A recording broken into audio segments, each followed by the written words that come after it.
Hi everyone, Joe here, back with another update. So, last video I spoke how I'd been taking lenvatinib. It's been an interesting time. One of the big side effects I did mention was blood pressure.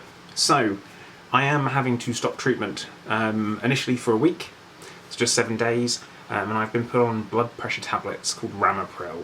Now, they are designed to reduce my blood pressure. I'm off lenvatinib to make sure that I respond to it, I guess. That's the idea behind it. Weird colours going on behind me. But yeah, so I'm taking that. The idea being is that we stop the lenvatinib, which has been pushing my blood pressure up.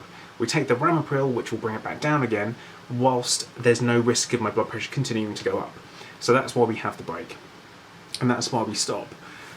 Now, the side effects of lenvatinib that I have experienced so far have been high blood pressure. High meaning, at home I've been a maximum of 140/90, which is kind of hypertension range, especially for someone of my age and my relative fitness, not health, fitness. My normal blood pressure before starting lenvatinib was 117/70, and that was at home. This is a home one that I do. Oh, magic of editing. I've been using one of these. I got this off Amazon. It was like 20 quid, £25, something like that. And it's the wrap it around your arm, you press go and it gives you a reading. So I've been using that, and I've been doing that twice daily. Once in the morning, once in the evening. Typically run about 12 hours apart to see the difference. Normally higher in the evening, lower in the morning. Same with my pulse rate as well. So that's kind of where things are with the blood pressure. I remember I mentioned the sore mouth and sore throat. That has gone, which is mental, and that disappeared after literally 2 days of not being on lenvatinib. Now, there is a chance, of course, that the Diflam that I've been using, which is a normal rinse, has just worked. But the likelihood also is that my body is immediately recovering from coming off the lenvatinib. So that's a bit of a plus, which means that this week I've really enjoyed eating. Bit too much maybe, I don't know. Weekend still to come. So this Monday coming, it's currently Friday, this Monday coming I'm back in the hospital to have a chat with the oncologist and kind of, again, check blood pressure.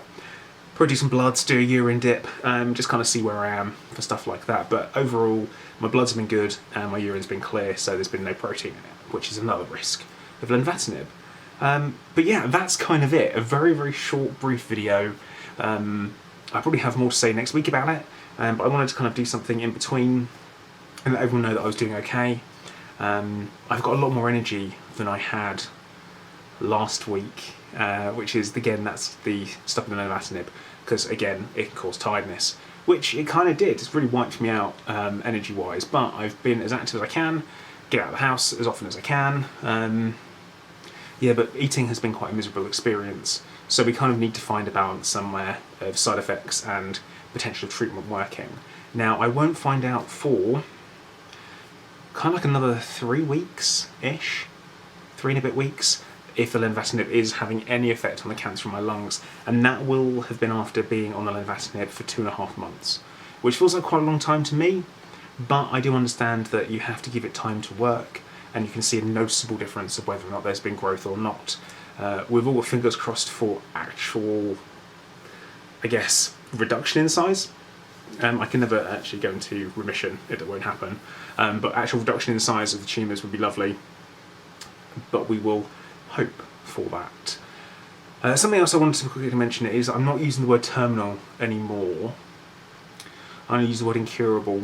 The reason why terminal isn't used by doctors, they use the term stage 4 or incurable, and then they kind of give you a rough life expectancy. I'm staying away from the word terminal now because, yeah, it might be the thing that gets me, but it might not be.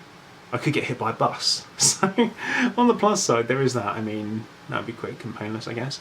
But, quick and painful.